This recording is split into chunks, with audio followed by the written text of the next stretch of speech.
A new business is opening, and a longtime friend of the owner decides to send flowers for the occasion. He arrives at the grand opening, then accepts a glass of cold drink and a warm handshake from his host. He browses about the room, examining the many floral arrangements and potted plants. Finally, he happens upon his own offering, only to find an attached card bearing this sentiment: "Rest in peace." Embarrassed and irate at the florist's error, he phones them to lodge a complaint. After venting his anger in a lengthy tirade, he waits impatiently for the florist's explanation. Sir, I'm really sorry for the mistake, but rather than getting angry, imagine this. Somewhere, a funeral is taking place today, and they have a lovely floral spray with an attached note saying, "Congratulations on your new location!"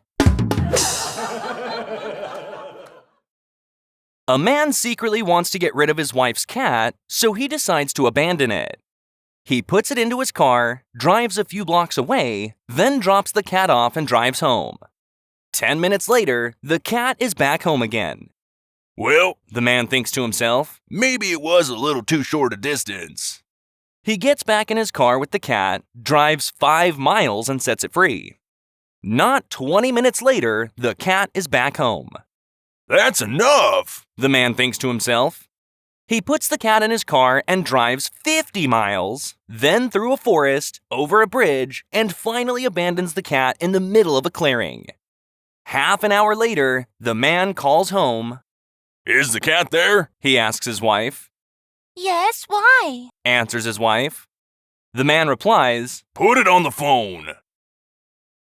I need directions. A U.S. Drug Enforcement Administration officer makes an unexpected visit to a ranch in the Florida Panhandle. He gets out of the black, unmarked SUV he's driving and barks at the rancher. I need to inspect your ranch for illegal drugs. The rancher, knowing he has nothing to hide, says, "Okay, but don't go in that field over there," as he pointed out the location. The DEA officer verbally explodes, saying, Mister, I have the authority of the federal government with me. Reaching into his rear pants pocket, he removes his badge and proudly displays it to the rancher. See this badge? This badge means I'm allowed to go wherever I want, on any land, no questions asked. Have I made myself clear? The rancher nods and then just shakes his head as he walks away with a smirk on his face. A short time later, the old rancher hears loud screams and sees the DEA officer running for his life, chased by the rancher's prize bull. With every step, the bull is gaining ground on the officer, and it seems likely that he'll get gored before he reaches safety. The officer is clearly terrified. The rancher throws down his tools, runs to the fence, and yells at the top of his lungs, "Your badge! Show him your badge!" It's the last day of kindergarten, and all the children bring presents for their teacher. The florist's son is the first to hand her his gift. She shakes it, holds it up, and says, I bet I know what it is. It's some flowers. That's right. shouts the little boy. Then the candy store owner's daughter hands the teacher a gift. She holds it up, shakes it, and says, I bet I know what it is. It's a box of candy. That's right. shouts the little girl. The next gift is from the liquor store owner's son, little Johnny. The teacher holds it up and sees that it is leaking. She touches a drop with her finger and tastes it. Is it wine? She asks, No. says little Johnny. The teacher touches another drop to her tongue. Is it juice? She asks, No. repeats little Johnny. Finally, the teacher says, Okay, I give up. What is it? little Johnny beams. A puppy. After a long day on duty, a tired police officer returns home. Exhausted, he quietly enters the dark bedroom and strips out of his uniform, leaving it scattered on the floor. He looks for the light switch, but figures his wife is lying in bed and decides not to disturb her. Just before he's about to climb into bed, his wife speaks. Honey, can you run down to the corner store and buy some bread so I can make breakfast for the kids tomorrow? She asks. Fine, but you should have mentioned it earlier, Grumbles the man as he reluctantly puts the uniform back on. He heads to the corner store, grabs a loaf of bread, and heads to the checkout counter to pay for it. As the cashier is ringing him up, they engage in casual banter. "Hey, Jerry," greets the cashier. "How are you tonight?" Exhausted, replies the man. I'm just grabbing some bread for breakfast tomorrow, then I'm going straight to bed. "Did you get a new job?" asks the cashier. Nah, I still work for the police department, The man replies. Why do you ask? "Well," says the cashier, "that's what I thought. But that's definitely a fireman's uniform." Two blonde carpenters are building a house. One is on a ladder nailing. She reaches into her nail pouch, pulls out a nail, looks at it, and either tosses it over her shoulder or proceeds to nail it into the wood. The other carpenter can't stand it any longer and yells, Why are you throwing some of the nails away? The first carpenter explains, When I pull it out of my nail pouch, if it's pointed toward me, I throw it away. If it's pointed towards the house, then I can use it. The second blonde carpenter gets really excited, calls her all kinds of names, and then yells, Don't throw those nails away that are pointed toward you! They're for the other side of the house! An old farmer had a car accident. In court, the trucking company's lawyer was questioning the farmer. The lawyer asked, "Didn't you say, 'I'm fine,' just after the accident?" The farmer replied, "Well, I'll tell you what happened. I just loaded my favorite mule, Bessie, into the..." The lawyer interrupted. "I did not ask you for any details. Just answer the question, please. Did you not say, 'I'm fine' at the scene of the accident?" The farmer responded, "Well, I had just got Bessie into the trailer, and I was driving on down the road."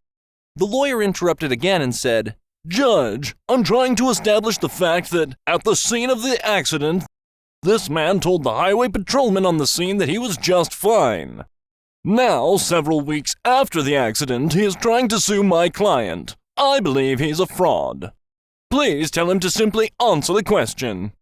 By this time, the judge was fairly interested in the farmer's answer, and he said to the lawyer, "I'd like to hear what he has to say about his favorite mule, Bessie."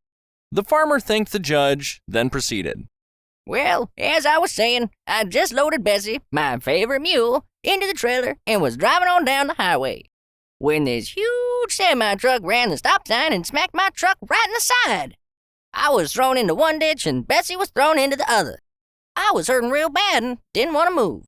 However, I could hear old Bessie moaning and groaning. I knew she was in terrible shape just by her groans.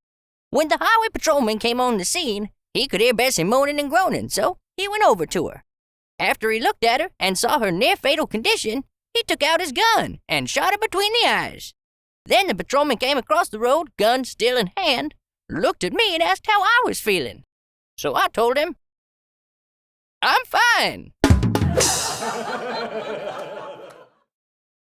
A wife is making a breakfast of fried eggs for her husband. Suddenly, her husband burst into the kitchen. Careful, He says, careful, put in some more butter. Oh my gosh, you're cooking too many at once. Turn them now. We need more butter, oh my gosh, where are we going to get more butter? They're going to stick. Careful, careful, I said be careful. You never listen to me when you're cooking, never. Turn them, hurry up, are you crazy? Have you lost your mind? Don't forget to salt them. You know you always forget to salt them. Use the salt, the salt, the salt. The wife stares at him. What in the world is wrong with you? Do you think I don't know how to fry a couple of eggs? The husband calmly replies, I just wanted to show you what it feels like when I'm driving. John visited his 70-year-old survivalist grandpa who lived off the grid. On the first morning of the visit, John's grandpa prepared a breakfast of bacon and eggs. John noticed a film-like substance on his plate and asked, "Are these plates clean?" His grandpa replied, They're as clean as cold water and get 'em. Just go ahead and finish your meal. For lunch, Grandpa made hamburgers. Again, John was concerned about the plates, as his appeared to have specks of dried egg on it. "Are you sure these plates are clean?" he asked. Without looking up, Grandpa said, I told you before, them dishes is as clean as cold water and get 'em. Later, as John was leaving, his grandpa's dog started to growl and wouldn't let him pass. John said, "Grandpa, your dog won't let me get by." Grandpa yelled to the dog, Cold water, go lie down. A guy calls a company and orders their 5-day, 5-pound weight loss program. The next day, there's a knock on the door. There, standing before him, is a voluptuous, athletic 19-year-old babe, dressed in nothing but a pair of running shoes with a sign around her neck. She introduces herself as a representative of the weight loss company. The sign reads, "If you can catch me, you can have me." Without a second thought, he takes off after her. A few miles later, puffing and puffing, he finally gives up. The same girl shows up for the next 4 days, and the same thing happens. On the 5th day, he weighs himself and is delighted to find that he's lost 5 pounds, as promised. He calls the company and orders their 5-day, 10-pound program. The next day, there's a knock at the door, and there stands the most stunning, beautiful, and sexy woman he'd ever seen in his life. She's wearing nothing but running shoes and a sign around her neck that reads, "If you catch me, you can have me." Well, he's out the door after her like a shot. This girl is in excellent shape, and he does his best to catch her, but no such luck. So, for the next 4 days, the same routine happens with him gradually getting in better and better shape. Much to his delight, on the 5th day, when he weighs himself, he discovers that he's lost another 10 pounds, as promised. He decides to go for broke and calls the company to order the 7-day, 25-pound program. Are you sure? Asks the representative on the phone. This is our most rigorous program. Absolutely, he replies. I haven't felt this good in years. The next day, there's a knock at the door. And when he opens it, he finds a huge, muscular guy standing there, wearing nothing but pink running shoes and a sign around his neck that reads, "If I catch you, you are mine." A burglar breaks into a home and holds the husband and wife hostage. At gunpoint, he forces the two to sit in chairs facing back to back, then ties them to the chairs. The burglar slowly and methodically begins stealing from the house. When the burglar has taken everything of value, he gets ready to leave. The homeowners are still bound to their chairs, when suddenly, the man yells at the burglar, "Please untie her! Please let her go!" The thief responds with, "No, I'm not untying either of you so that the authorities get notified as late as possible. Don't worry, your neighbors will soon wonder why your lights are still on throughout the night, and check in on you long before you succumb to dehydration." The man yet again pleads, "Please, just untie her, I'll do anything." The burglar once again explains his reasoning. "I needs to get away with this crime, I'm sorry, I can't leave anything up to chance." The man shuffles his chair towards the burglar, and in a state of mania exclaims, "I'm begging you, man, just let her go. She won't call the cops, I promise." The burglar, still unwilling to budge, did find it quite touching how much his hostage cared about his wife. "Well," he said, "you must really love your wife to beg me to untie her so desperately." "No," the man replied in a state of frenzy. "My wife will be home in 15 minutes. A man begins his new job as the administrator of an insane asylum. At the end of his orientation, he is asked if he has any questions. "Yes, how do we know if a patient is ready to leave the asylum?" he asks.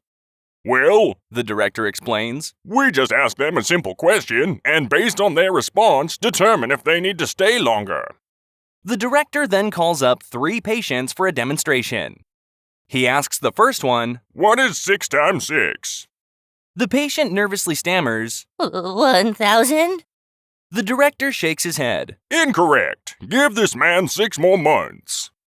He then turns to the next patient. This one jumps down and screams, February! Absolutely not, Says the director. Another year for this one. Finally, he turns to the third patient who looks at him and calmly says, Well, the answer is obviously 36. Yes, Exclaims the director. How did you know that? Easy, replies the patient. I just divided 1,000 by February.